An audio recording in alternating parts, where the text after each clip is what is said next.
Have you ever heard about the disastrous wedding night between Caroline of Brunswick and George, the Prince of Wales, the future George IV? Their marriage went badly almost from the moment they met. Before we get to that wedding night, let's rewind a little. Because there was a very good reason George agreed to marry Caroline in the first place. George was the eldest son of King George III, and by the 1790s, he was famous for his expensive lifestyle. He had built up huge debts and marriage offered him a way out. His father was willing to help with his debts, but George had to marry a suitable Protestant princess. That princess was Caroline of Brunswick. She was George's first cousin and she arrived in Britain expecting to marry the future king. But when they finally met, things went badly almost immediately. George asked for a glass of brandy when he saw Caroline, and Caroline was not impressed either. Looking at the prince, she is said to have described him as very fat and not nearly as handsome as he looked in his portrait. This was supposed to be the beginning of a royal marriage. Instead, the two could barely stand each other. George also had another problem. Years earlier, he had secretly married Maria Fitzherbert, a Catholic widow whom he loved. The marriage was not legally valid under the Royal Marriages Act, but George had never wanted to give up that relationship. Still, the marriage to Caroline went ahead. On the 8th April 1795, George and Caroline were married at the Chapel Royal at St. James's Palace, and George had already been drinking heavily. The ceremony itself was far from perfect. George was so unsteady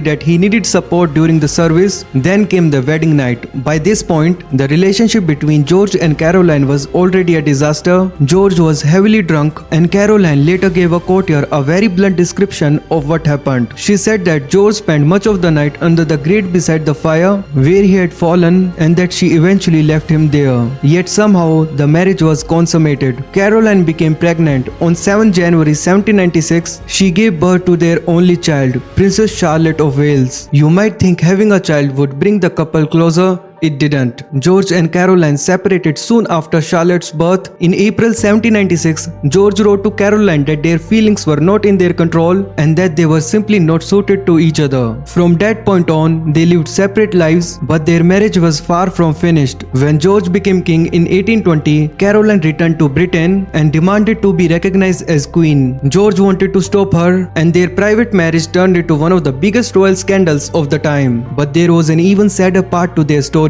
Their daughter Charlotte became hugely popular with the British public. She married Prince Leopold of Saxe-Coburg and seemed certain to become Britain's next queen. Then, in 1817, Charlotte died at just 21 after giving birth to a stillborn son. Her death changed the future of the British royal family. The disastrous marriage between George and Caroline had produced the daughter Britain expected to become queen, but Charlotte's death left the throne without a direct heir, and that opened the way for another branch of the royal family, the branch that eventually produced Queen Victoria.